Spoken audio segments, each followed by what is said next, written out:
Adam Miguel Castaneda here, United States Marine Corps, Iraq War veteran and sergeant, and welcome to my office. Hope you like it. Painted the walls, the stripes and stars, red, white, and blue. Got my Marine Corps plaque over there that I got from the Army base, and some other things I get from the VA, exchange centers, lacrosse, and just my uniform. So I want to talk about, and this is something that I should really probably talk to a lawyer about, but I just want to make this public, and people can do with this information what they want. My psych ward experience. So this is going to be titled A Trip Down Memory Lane. Down my memory, what I recall, what I remember, my recollection of events, everything I experienced in a psych ward. I haven't written anything down. I'm going to try to just recall these things, because I constantly think about all the trauma that I went through in these hospitals. A lot of people think you go to a psych ward, you're going to get better. I rarely see anybody who really gets better. I don't see too many psych patients that take a little bit of medication or even a lot of medication. If they take a lot of medication, they're going to end up drooling, defecating themselves. I've seen some people on clozapine, and they're drooling. They have to get their own, space, their own equipment, their own binder, because when they sign in to sign out, they drool all over everything, the roster, and they get special treatment because they just drool everywhere. They sleep all the time. They're very, weak. I've been on clozapine myself, and I felt like I was gonna die. It's like fentanyl. It's very powerful. I would kind of compare it to being like an elephant tranquilizer.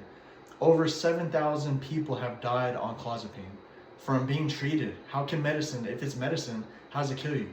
I've witnessed a patient at San Antonio State Hospital being over-medicated, a cup full of pills. They convince her to take these medicine like she needs it. She'll take it every day, and she'll start rotting from the inside out. Gut rot. She smells so bad, like from the inside out. She was decaying. She was really like a corpse, but she was alive, but she was dying, decaying, and decomposing from the inside out. And then somehow, whatever, I don't know all the science behind it, but she smelled up the whole day room. They had to clear it out. They had to let her go outside. She would fall asleep outside. She was drooling. I told the staff, it looks like she's gonna die soon. And they said, oh, not cool, no, not cool. And a few days later, she died, literally like 2-3 days later. And I didn't say anything, but I could sense it. They think that's medicine. They think it's gonna get her better.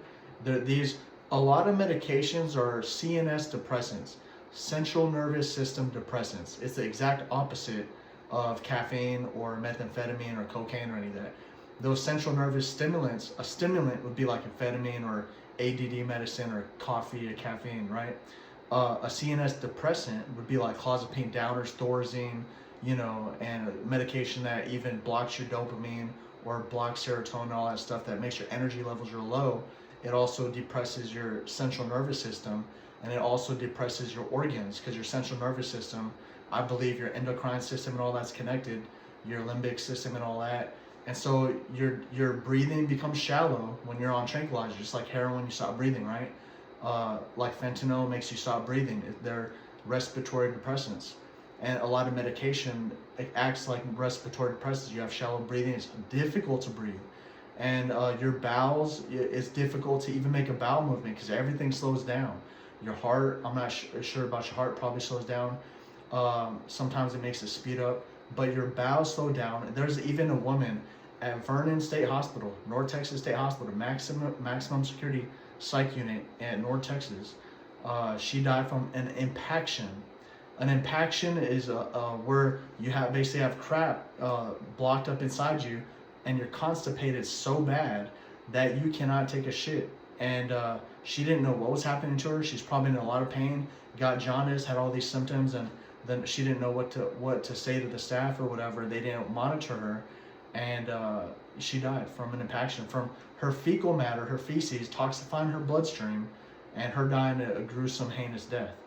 And all the staff does now, like at psych wards, they're required to write down if you took a shit, like they call it the shit list. But it's a joke, but they call it like the poop list or whatever, like a bowel movement list or whatever they call it. Did you take a shit? Morning, lunch, and evening, right? Morning, lunch, and evening. and they'll say, it was it large, medium, or small? You know, that's what they ask.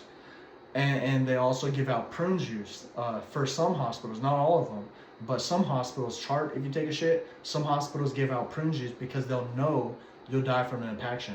If anyone has a family, children, or if a relative, brother, sister who's in a psych ward, they have to make sure if they're on all these medications, are they taking a shit every day? You know, or do they need prune juice?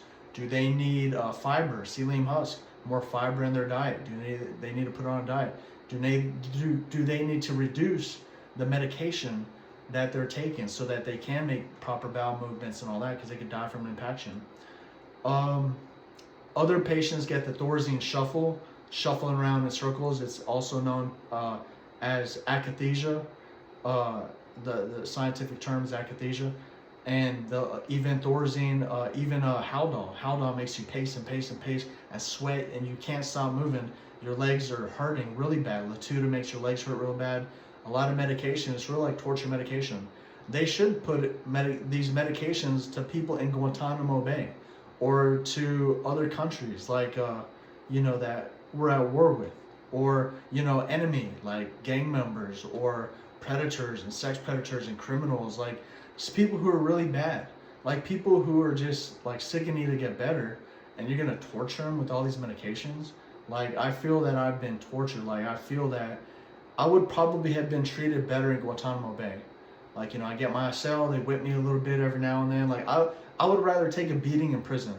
I'd rather get shanked a couple times in prison. If I survive, it won't be too bad, right? As long as they don't hit vital organs. Or just get in a bunch of fights and get taught lessons. Because at the psych ward, especially maximum security, you're going to get in a lot of fights anyway.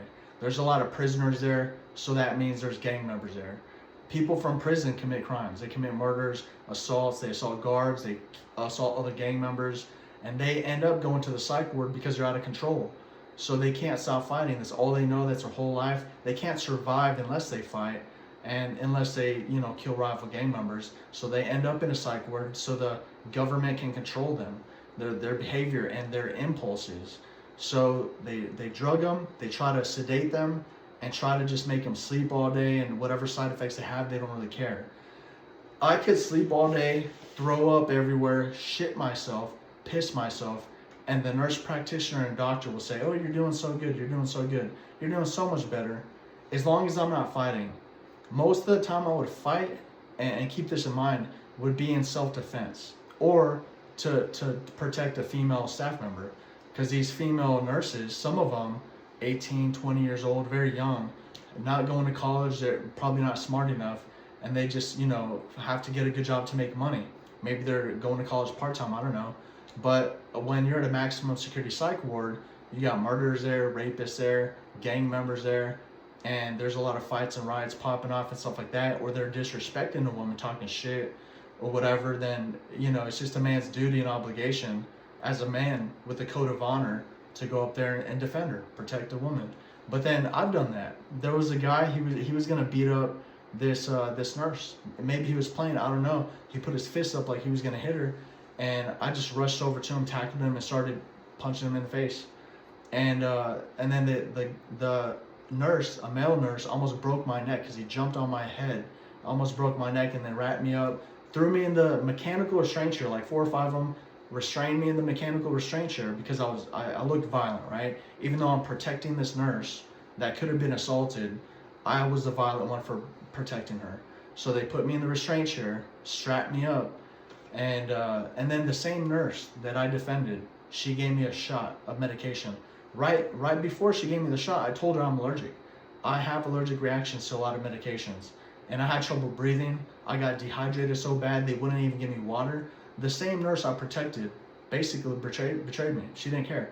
She's like, whatever, protect me. I'm just going to drug you up, whatever, put you in the chair.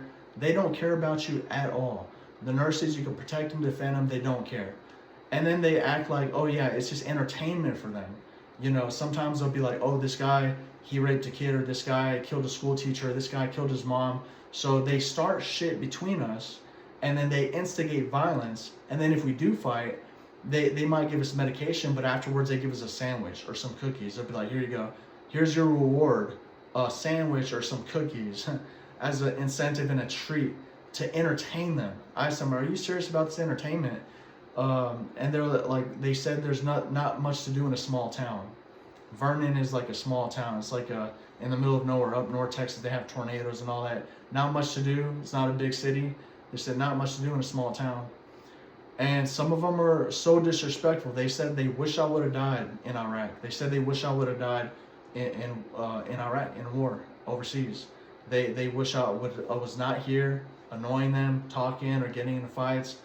They wish security would have killed me.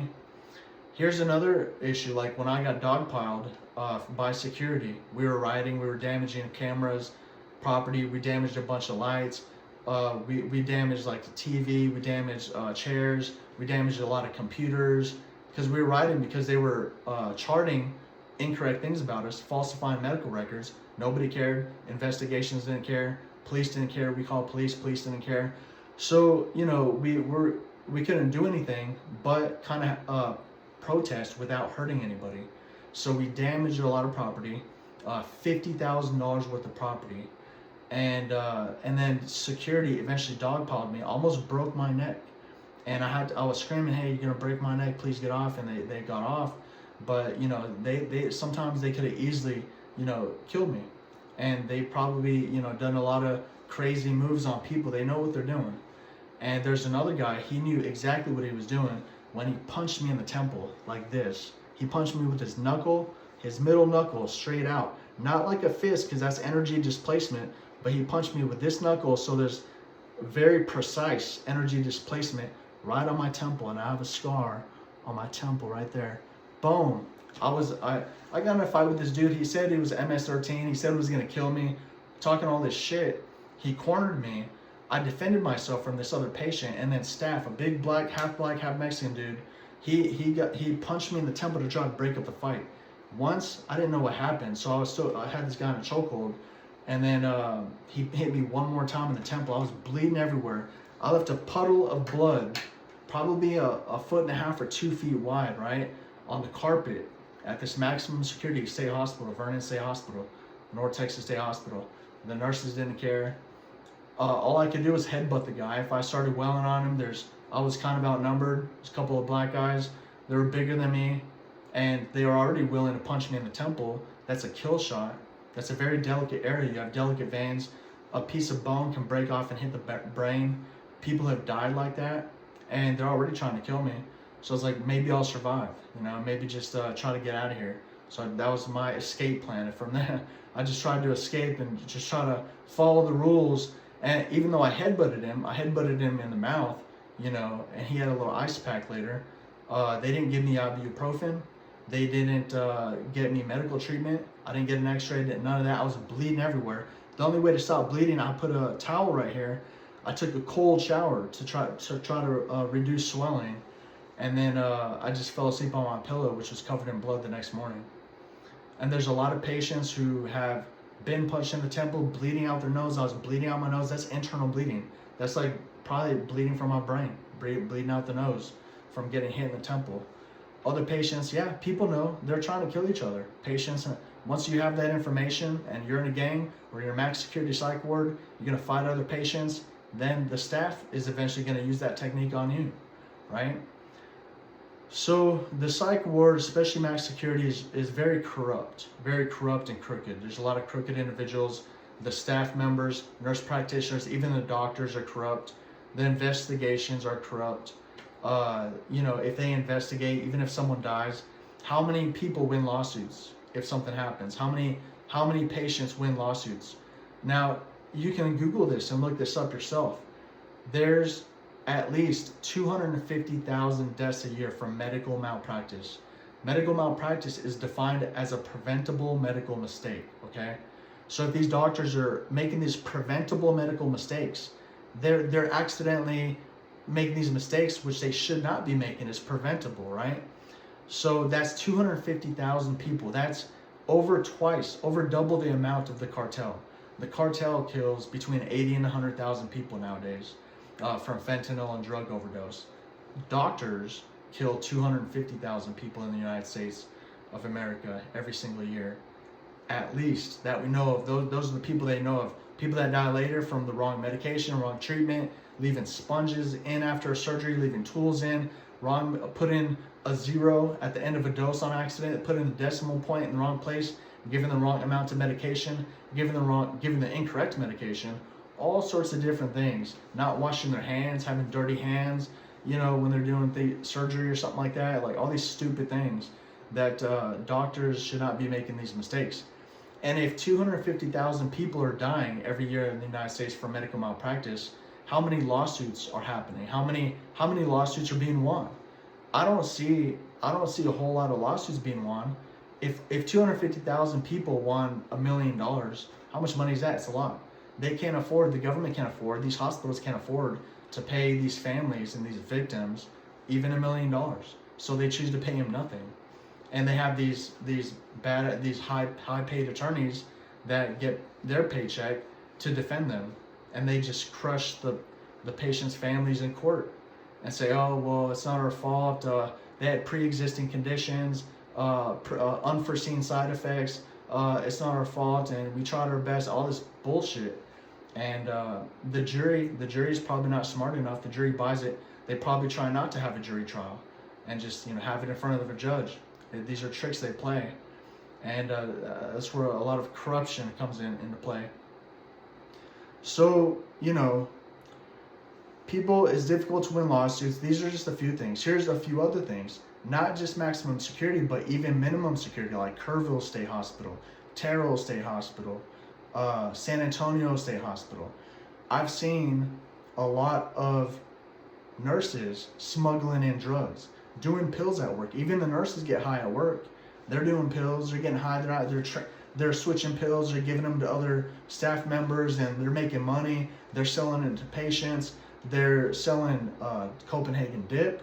They're selling alcohol to patients. They're selling methamphetamine to patients, and the patients are getting high, and they're loving it.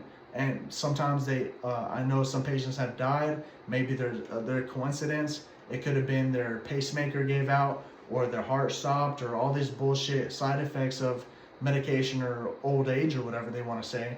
It's probably because they're doing drugs. Probably because they got high on some meth they shouldn't have been doing. And these nurses, what do they get paid? $13 an hour? That's what they were getting paid a couple of years ago. They might be getting paid $14, $15 now. What they'll do for $20, what they'll do for $50 or $100, they'll bring you in any drug you want. $20, that's gas and groceries. That's diapers for the kid if they got kids. $20, that'll easily get you Copenhagen dip, alcohol, whatever, pills. If you got to connect, they'll meet them up, get whatever you want, drugs, heroin, doesn't matter. These nurses are so corrupt in these psych wards. I've seen it. And, I purchased some of these things when I shouldn't have, when I was a lot younger. So that's how I know. But I also, keep in mind, I'm not saying names. I'm not being interrogated by a lawyer right now. They're not asking for this information. They don't even care. I've tried to say, hey, transfer units, I don't want to be, getting all messed up. This is bullshit. It's just whack dope. It's not even good. And you're in a psych ward. It's not even a good environment. It's not even a good trip. It's not even a good high. It's not. You're around psych patients who want to fight you all the time. You're all stressed out. There's nothing to do. They're watching stupid shit on TV. You can't go to school. You can't make money. You can't have actual relationships with competent individuals. They're all crazy. And the doctors would get mad at me for not socializing with the patients. They say, well, we don't want you to be a social butterfly, Adon Castaneda. We don't want you to be a social butterfly, but you should be going out to these lemon pie parties. They had these like cake parties, lemon parties, whatever, pie parties, where they'd have pie or cake or something. And people would mingle, and I would just be on my phone refinancing my mortgage and things like that for when I get out. And the doctors would be like, they want me to socialize. That's not my job. I don't get paid to socialize with criminally insane psychopath murderers and rapists and shit like that. There was a dude, he was clearly a dude in a dress, dressed up as a chick. And it's like, why am I going to socialize? First of all, he could be some sort of Ted Bundy wannabe. I don't know. You want me to socialize with these people who are probably going to try to, I don't know, drug me, rape me. They were drugging me at the hospitals. And they do that psychological warfare where it's like, well, you're stuck in this dungeon. We're drugging you anyway. Maybe meth will make you feel better. It's like a cup of coffee. some psych wards don't even let you have coffee. So it's like, well, you got to do something to, you know, counteract the effects of all the downers they're giving you. A little bit of meth, you know, at least you'll feel better for a day, for a few hours. And, you know, it was not worth it. None of that was worth it. But that's the kind of corruption. This is memory lane I'm talking about. A few other things that happened that I've read in the news from psych wards I've been at, Terrell State Hospital. A woman named Ann Simmons. She's about 60-something-year-old white woman, and the nurses, the psychiatric nursing assistants, the PNAs, by order of the doctors, put her in a mechanical restraint chair for over 2 days. You're not supposed to be in a restraint chair for over 4 hours, you know, if that. That's the max. They left her in there for over 50 hours. That's over 2 days. And they didn't give her water. She died from dehydration. And the medication, because she didn't want to take medication, she wasn't violent. She didn't do anything violent. She was sleeping. They got her from bed. They dragged her out of the bed when she was sleeping. They put her in the chair because she didn't want to take medication. So they forced her to take medication. Probably gave her a shot in the ass, in the butt. And then they didn't give her water. She was stressed. She got a pulmonary thromboembolism, which is associated with stress and dehydration. Did her family win a lawsuit? Her husband? I don't know if she had kids, but she did not probably win a lawsuit. She was in the newspaper. There was a corrupt investigation. They're investigating all this bullshit. Nobody cares. The nurses and doctors get away with so much murder, and they pretend to care when the cartel, you know, when MS-13 or gang members or any gangs, they pretend to care when they rape and kill a woman or when they overdose children on fentanyl, like young teenagers and stuff like that, right? On fentanyl. Young adults on fentanyl. If there's 80 to 100,000 deaths a year on fentanyl, they pretend to care. But when a doctor murders their patient heinously, gruesomely, grotesquely, like a tyrant, you know, they don't even bat an eyelash. They don't even care. They just look the other way. And it's really ridiculous, right? It's corrupt. I don't want to say that. I think they have this is what I was told from one of my neighbors in jail, and it kind of made me think that makes a lot of sense. He said some of the most dangerous serial killers on the planet would be a doctor. Think about Hannibal Lecter. Hannibal Lecter, it's a fictional story, but these real doctors, they kill so many patients over and over. And maybe some of them are accidents, maybe they're sad a few times. You gotta think, some of them are probably on purpose. They think this prostitute has no value, no worth. This homeless guy has no value, no worth. Or maybe even a gang member who's trying to reform. They have tattoos on their face or something that no value, no worth. I'm sure they kill and overdose a lot of patients that they feel don't deserve to live, that they feel that are a burden to society. Because a doctor being so educated, 12 years of college and medical school, and feeling so entitled and privileged and all that, well, these psych doctors and these medical doctors, they believe that they're above the law. They're above everyone. They could kill patients and get away with it. And I've called the police. When patients die and they're being over-medicated. The police just say, well, there has to be an investigation. So I call for an investigation. And the investigators don't even get back to me. It's a corrupt internal investigation. They get paid.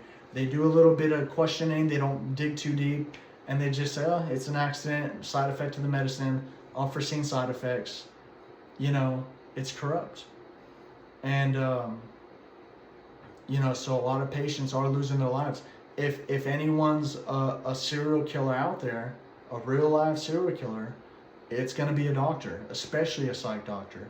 Because they could just say to the law, they could just say to the cops, well, they were a mentally ill person anyway. Their prognosis was poor. They had no hope for the future. They had no job, no money. They had maybe some disease, whatever, mental disease and all that kind of stuff. And they did it to themselves. Maybe they overdosed. Maybe the medication, there was a negative side effect, whatever it was. They're mentally ill anyway. Who cares about mentally ill people? Psych doctors, not really. You know, they do it for the money. Psych doctors, most of them, the ones that I've encountered, aren't intelligent enough or coordinated enough to do brain surgery like a neurosurgeon or heart surgery, or do transplants, organ transplant, none of that. So they choose to be a psych doctor because it's easy. You could just be like, well, I think you're schizophrenic, your judgment's poor, you're making bad decisions. Even though that's normal for young adults, I'm gonna say you're schizophrenic. Oh, you're happy today. Oh, you were sad yesterday because your dog died or something. Well, that's bipolar, and those are, bipolar episodes and all this bullshit. They just make shit up, really, with no scientific evidence. They don't do blood draws, like a catecholamine test, which is a blood level test, to see if I have elevated dopamine levels in the brain. They don't check dopamine levels in the bloodstream. There's not too many tests for that. They don't do MRIs, really, at psych wards because it's very expensive. And they'd be able to see abnormalities if you have schizophrenia sometimes. They don't do CT scans, none of that. They just give you the cheapest medication that fucks you up. It really messes you up bad. And it's inexpensive. And once they drug you, well, they're making money, it's job security for them. It's not hard. I think a child really could be a psychiatrist. Maybe all the tests would be hard, going to school would be hard, whatever. But if you put a kid, a smart kid in that position, he could easily just be like, well, I don't like your behavior, because that's really what the doctors do. I don't like behavior, so I'm going to put you on this drug to calm you down, to make you behave. So you don't get in fights, or you don't talk shit, so you're not disrespectful. But what if that's my attitude? Look at it, I was in the military, I cuss. That's my attitude. If you're disrespectful to me, I'm going to talk shit back, right? I escaped the psych ward, but this is me speaking my voice now, because people don't speak their voice enough. People don't hear, messages that need to be heard sometimes. And really, I'm just really trying to make people aware that if they have a family member in the psych ward, just to be careful. Get with clients' rights, get with disability rights, and call those agencies. Look them up, call their number, talk to someone, find someone you could trust, and figure out what your rights are. To wean off the medication, go on a holistic regimen, diet, exercise, go through a rehabilitative program, try to find work, try to make money. If we have dignity and worth, we should be working. They say work is a privilege, it's not a right. So you don't have a right to work, you have a privilege. It's a privilege. And sometimes they don't even let you work in a hospital because they don't want you making money. They don't want you to have snacks. They just don't want you to have money. And that's almost like a punishment. A lot of times medication is used as a punishment. It's not used as a method of treatment. They call it treatment, but it's not treatment, trust me. A lot of times, if you get in a fight, if you punch a doctor in the face, if you punch a nurse in the face, right? You think they're trying to help you? Oh, we have compassion for you. You just punched me in the face. I'm going to help you by giving you a big ass shot of medication, restraining you, putting you in the chair. That's more of a punishment to me. And when this medication lasts 30 days, and after 30 days they give you another shot by order of the court, and they force you to take it against your will, that's more like a punishment.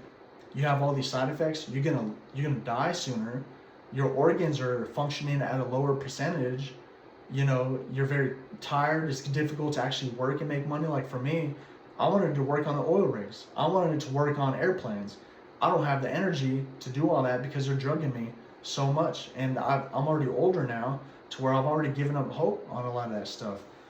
I'm talkative. You think I have energy, but this is caffeine. I have to drink caffeine just to have a conversation. and relay my message to people who are willing to listen. So again, this is a trip down memory lane. This is my psych ward experience.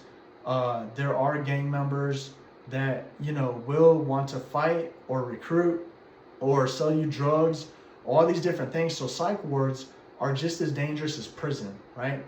Anyone who has a family member thinking they're going to go to a psych ward and they're going to get better, it's very dangerous, very dangerous. It's almost like the Nazi jaws of death, really. You think of the Nazi jaws of death like Auschwitz or concentration camps.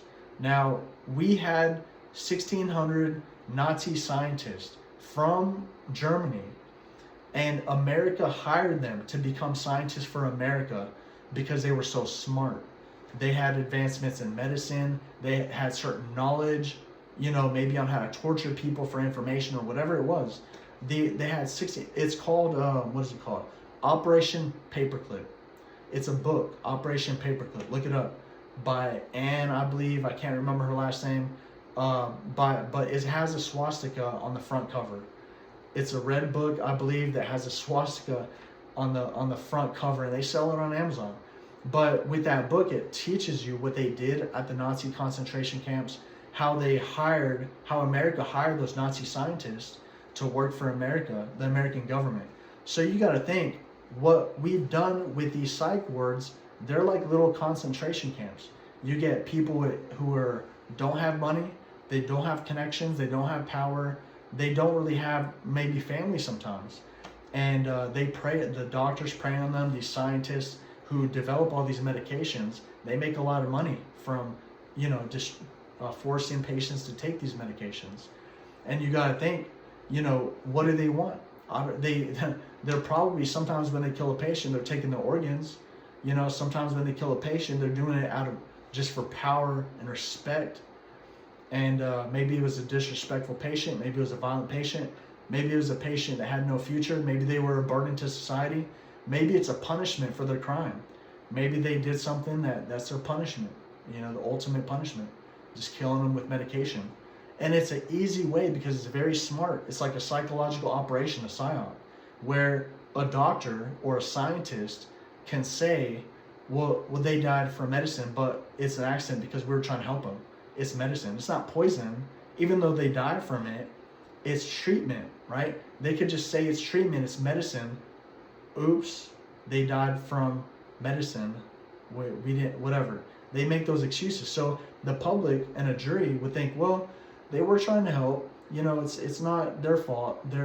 They seem like they're kind and they're smart and they know what they're doing, and it was a mentally ill patient, so that's how they get away with it, right?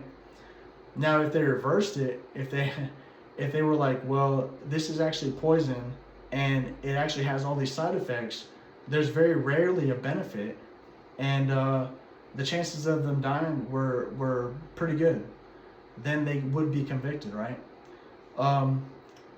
A lot of the medication does have a pretty good chance of death, right? Especially with older patients with dementia, older patients with lower health, like a lower health. And, so a lot of the medication, these scientists and these doctors just claim that they're trying to do the right thing. And if that were the case, then there would be more psych patients working as professors or NASA scientists or even cybersecurity specialists or lawyers, or if I said professors, or maybe they would becoming police officers, right? Or firefighters. I would say 90%, if not 95 or even 98 or 99% of psych patients get out on disability. They live with their parents, with their mother and father, or their grandparents, or maybe in a boarding home or a homeless shelter. A lot of psych patients aren't getting better on medication. That's the truth. Because I've been there. I've seen like one Vietnamese patient he was deported to Vietnam, and he became an English teacher because he learned English, and now he's teaching Vietnamese like English. He became an English teacher. He needed meds. He liked taking meds. That's fine. Maybe it helped him. I've seen like one or two people who, like, for the most part, what medication helps people do is it helps them get away with certain crimes, right? If you commit a certain crime and you don't want to go to prison, you could easily just say you're mentally ill, take medication, go to a psych ward, do your time there, and then get it back out to society. It's a way to evade prison. It's called malingering. And they tried to accuse me with it, and I didn't even know what that was. It's like, well, then why don't you send me back to jail? It's like they kept me there, said I'm lingering, but they just want to keep giving me medication and, making money, because that's how they make money, by forcing me to take medication. Now, also, when I was at the psych ward, at the maximum security psych ward, when I got in trouble for my offense, the court sent me to the psych ward for being incompetent to stand trial. And then the hospital said I was incompetent because I would not plead insanity. I said I didn't want to plead insanity. I'll plead not guilty, or I just want probation, And they said I'm factually competent, but rationally incompetent. Those are the tricks they play. So if I don't plead insanity, then they're going to say I'm incompetent, and, back and forth until I say, okay, look, I'll plead whatever you want me to plead. I'll say not guilty by reason of insanity if you just continue letting me go through this process so I could eventually get out. Because they had me in some sort of loophole where they were just basically send me from the court to the psych ward, competent, incompetent, and then they finally sent me to the psych ward for insanity, for not guilty by reason of insanity. So I said, okay, fine, I'll plead insanity. You'll make your money. Here, I'll take medication. It's like, otherwise I'd be there my whole life. So that's the corruption. They'll force you, and they'll coerce you, and they'll manipulate you into pleading how they want you to plead that benefits them. So the hospital can make money. So the doctors and nurses can make money.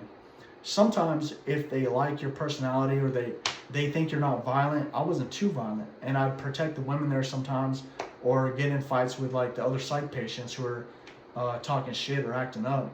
So maybe I think they just kind of wanted me around because I could protect them a little bit. And even though they had to medicate me because it's the rules of the game, they wanted me to go back to the hospital because I take up a spot. So I take up a spot there. And if they might get another rapist murderer from prison and trying to go to the hospital. But if I'm there, they can say, well, all the beds are full. Sorry, we can't get this rapist murderer from prison. The beds are full. Adon Castaneda's here. Sorry. So I think sometimes they try to get the patients who they can deal with, get them to plead insanity, and then that way they could be around them for a couple years and it won't be too crazy, right? They can predict your behavior. And, as long as they can coerce you and convince you and brainwash you and manipulate you into kind of protecting them and doing the right thing and just getting in fights with other patients, thinking that you're a wise guy on the street, protecting the women, or, maybe defending their honor or something like that, right? Then you'll be the good guy, right? So eventually I got out. Anyway, that's what I thought at the time. I thought I was being a good guy. And I think the courts made it look like I was combative. I'm so combative and so violent. And if that were truly the case, they would have never let me out. But I did spend 10 years in jail and psych wards, and that's a long time. And I probably got in about 50 fights. 50. Most of them with patients, sometimes with the staff though. I never attacked a doctor. Most of the time I just talk shit, or file an appeal, or write a grievance, call disability rights, call clients' rights. Sometimes that's the best decision you can make.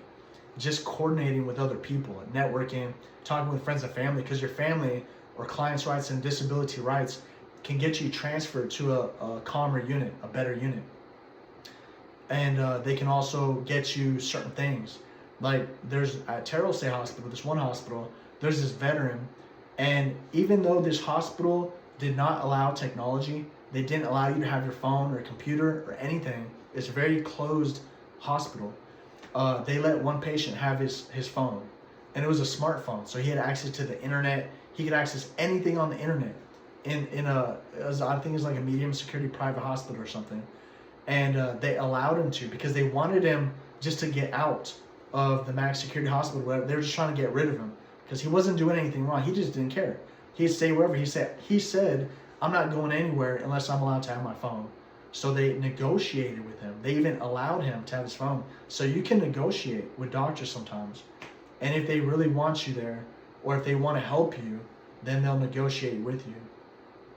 So that's the one thing about negotiation. I was able to get my computer on a psych ward that already had computers, but I got my own personal computer, my own personal Wi-Fi, and I was going to school. I enrolled in school at the GI Bill in a psych ward at San Antonio State Hospital in cybersecurity at Southern Careers Institute from a psych ward.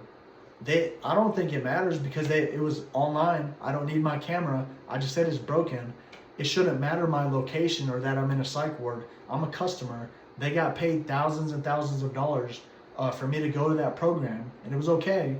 But it's not the best program, but It just shows that you can negotiate with the doctors to get a computer, to get a phone, to get your own Wi-Fi, sometimes to get vitamins that you should be taking, fish oil for your brain, or for me, I used to take Focus Factor to help me think in jail, to help improve my health, my cognitive health, my mental health, brain health, and physical health.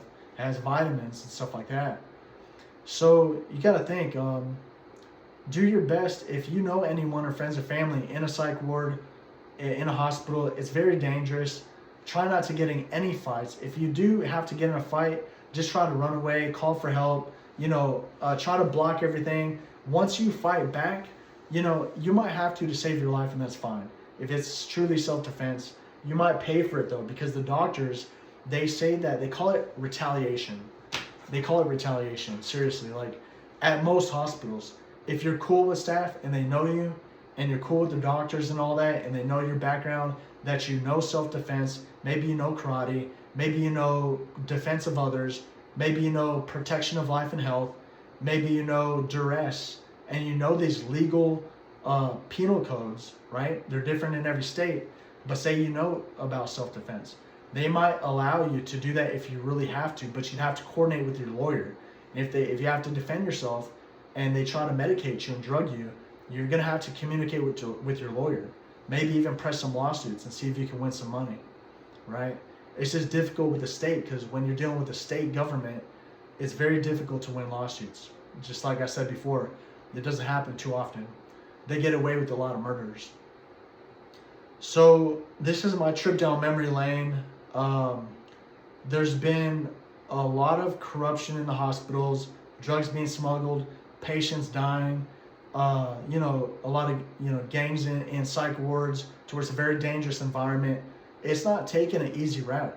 A lot of people think you go in a psych ward, it's like the coward's way out or something like that. I mean, if anything, you're being drugged against your will. It's more punishment than prison. In prison, yeah, there's people you don't like, but if they segregate you based on race, you're going to be around people who aren't going to attack you every day, right? And you just have to defend yourself against other races or other cliques or other gangs or whatever. And it's a respect mentality, to where you just respect others, don't get in others' business, and you probably won't get stabbed, right? If you're not talking shit, if you're not doing anything stupid, then you shouldn't get stabbed. There's no reason, right? It only happens to people, usually they're targeted hits, targeted and controlled hits, that someone did something wrong, or someone has to pay, or someone has to pay up because something happened, and maybe this person actually did something wrong. There was a wrongdoing by this individual. They were disrespectful, they talked shit, or they incited violence, or they, ordered a hit, or whatever the case is. I don't know. But, I've never been to prison. I can imagine, because I know a lot of people in psych wards who are from prison. And I've heard a lot of different stories, and I've been around them. I've seen a lot of shit. I've seen a lot of bloodshed, and I've seen a lot of violence. I've been involved in riots, mini riots, which is property damage, and sometimes, just fist fights and stuff like that. I've never been involved in anyone getting killed. I've just seen a lot of people, a lot of patients getting killed in psych wards. And I've seen a lot of people getting killed in the news on the street from fentanyl overdose. So I know the cartel's killing a lot of people out there. Drug dealers killing a lot of people out there on the street. And doctors are just killing twice as many people in hospitals. So that's from my experience of what I've witnessed. And that's fine. This will be recorded. YouTube is going to want to take it down. They're already fucking with my account. But I'm going to try and put it up and see if people can learn from it, to see if we do have freedom of speech. I'm a veteran. I advocate for freedom of speech. And for those that debate or, advocate for freedom of speech as well, in a calm, polite, respectful manner that's peaceful, which is what I'm doing, just peaceful talking. I'm not trying to get anyone to do anything stupid, incite any violence. I'm just saying, be careful when you're out there. Be careful if you go to a psych ward. Know what to expect, right? And watch your back and be respectful. Carry yourself appropriately. Carry your composure, carry your bearing, and composure, right? So if anything, I hope this message is helpful to someone. I hope you learn from it. This is a trip down memory lane. I'm saying these things so I can remember down the line, and my family and friends and people that know me and subscribe to my channel can learn from my experience. And this will be a section of my memory in my brain before I forget, because I don't know, I could get Alzheimer's one day. It runs in my family. I might forget everything that's ever happened to me, which wouldn't be that bad, but I think I kind of want to remember these things because I learned from them. These are hard lessons that I've learned. And I want to put this up so other people can learn from them as well. So this is me speaking respectfully, politely, appropriately, and peacefully, utilizing and exercising my right to freedom of speech, and exercising freedom of expression. I cussed a little bit, not too bad. I'm in the military, wasn't too bad. Didn't cuss too much. But that's what I'll say for now. I'll have another trip down memory lane some other time. That was just my time in the psych ward mainly, and things that are traumatic to me, and things that I think about a lot, that keeps me really in a situation where I'm just extra cautious, and I have, a lot of awareness in certain aspects, in certain ways.